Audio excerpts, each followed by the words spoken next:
ఈరోజు మా ఇంట్లో మా హస్బెండ్కి నాకు ఎంతో ఇష్టమైన చికెన్ మజ్జిగ పులుసు అయితే ప్రిపేర్ చేసేస్తున్నా. ప్రొసీజర్ అయితే చాలా సింపుల్గా ఉంటుందండి, బట్ టేస్ట్ అయితే చాలా అద్భుతంగా వస్తుంది. రోజు నేను మన భీమవరం స్టైల్లో ఈ చికెన్ మజ్జిగ పులుసును అయితే చేస్తున్నానండి.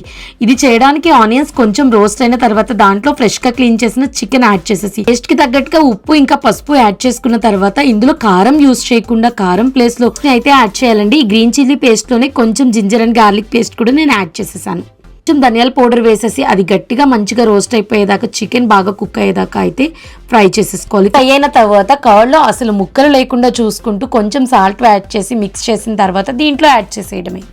నార్మల్గా మజ్జిగ పులుసు ఎలా తాలింపు వేస్తామో అలానే దీనికి కూడా తాలింపు పెట్టడమే. మీరు కూడా ట్రై చేయాలి అనుకుంటే ఈ వీడియోలో చూపించినట్టు ఒక్కసారి అయితే ఈ చికెన్ మజ్జిగ పులుసుని ట్రై చేసేసేయండి. తాలింపు వేసిన తర్వాత ఒక్కసారి మజ్జిగ పులుసులో మొత్తం మిక్స్ చేసి ఒక్కసారి టేస్ట్ చేస్తే టేస్ట్ అయితే అదిరిపోతుందండి.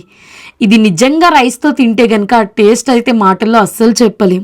ఇలానే కుకింగ్ వీడియో పెట్టినప్పుడు ఒక బ్రదర్ నన్ను అడిగారు, మీ హస్బెండ్ టేస్ట్ చేసిన వీడియో కూడా అప్లోడ్ చేయండి అని చెప్పి. అందుకని చెప్పి ఈసారి మా హస్బెండ్తో కూడా టేస్ట్ చేపించి టేస్ట్ ఎలా ఉంది అని చెప్పి ఈ వీడియోలో యాడ్ చేసేస్తున్నా. ఇలాంటి మోర్ వీడియోస్ కోసం నా ఛానల్ అయితే సబ్స్క్రైబ్ చేసుకోవడం మాత్రం మర్చిపో.